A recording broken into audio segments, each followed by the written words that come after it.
Kung sa Maynila konting lakad lang sa tanghali, pawisan ka na agad. Sa bayan na to, hindi ka pagpapawisan, mag-e-evaporate ka. 24/7 sobrang init na kahit demonyo makukuhang gumamit ng payong. Ito ang pinakamainit na bayan sa buong mundo. Pa-subscribe naman dyan. Dalol, Ethiopia. Ang pinakamainit na lugar sa buong mundo. At hindi siya basta init, kundi impyerno vibes talaga. May daily average temperature na 41 degrees Celsius to 45 degrees Celsius sa buong taon. At may peak temperature na 50 degrees Celsius to 55 degrees Celsius. May geothermal spring na kulay neon, may acid pools at kalsadang camel ang makikitang dumadaan. Itinuturing ngayon na ghost town ang bayan na ito dahil walang permanenteng naninirahan. Ang madalas makita sa lugar na ito ay ang tinatawag nilang mga Afar people na mga nomads, salt miners, camel caravan workers, guides for tourists at seasonal traders. Hindi sila tumitira ng matagal, pansamantalang sila sa area at mostly sa labor camps o open desert, hindi sa buildings. Bakit sobrang init dito?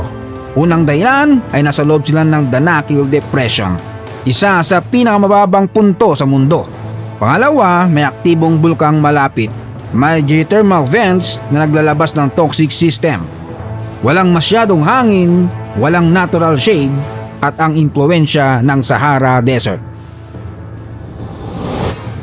Kung iniisip mong paano sila nabubuhay sa ganyang klima at bakit hindi na lang sila lumipat ng tirahan malayo sa Dalol, ang sagot ay sanay na sila dahil sa tradisyon, kabuhayan, sa salt mining at kultura.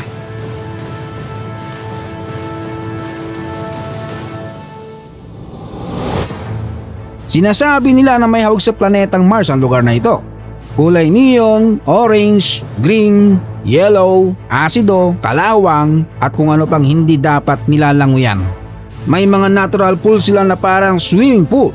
Nakakaakit ng kulay at kapag banas na banas ka sa malinsangang panahon, masarap pa naman mag-swimming. Pero yung mga pool dito, hindi pwede. Mainit at may halong chemical. Makikita rin makukulay ang mga bato dahil sa sulfur, iron oxide, magnesium at kung ano-anong mineral.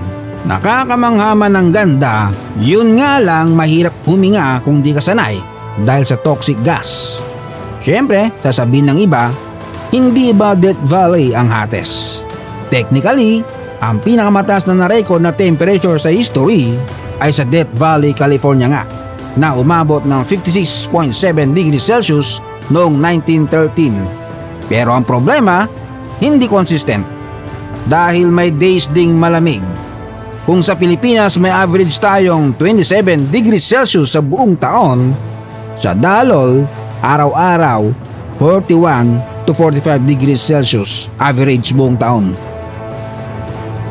At kung sakaling titira ka sa Dalol, ito mga epektong mala-impakto. Ang pawis mo magiging instant salt crystals. Ang tubig nagiging steam bago pa makarating sa bibig mo. Lahat ng metal, umiinit parang kawaling nakasalang. At hindi pwede magpahinga sa labas ng matagal kasi baka maging chicken mang inasal ka.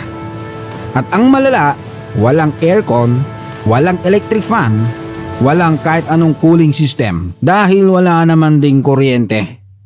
Kahit may generator ka, hindi rin kakayanin ng init. Hindi kakayanin ng kahit anong portable AC sa ganoong environment. Sinasabi ng mga turista na sinisira nito ang mga electronics. Gaya ng camera, phone, battery, mabilis silang mag-overheat. What more pa yung aircon. Kaya kung balak mo naman pumunta sa Dalol, ito ang mga reminders. Una, bawal ang pasaway. Pangalawa, hindi uso ang picture first before water. Pangatlo, minom every 5 minutes kung ayaw mong matigok. Pangapat, huwag hahawak ng neon pulse. At panglima, laging magmask. At pag umuwi ka ng Pilipinas, siguradong may dala kang souvenir na sunburn, dehydration at trauma.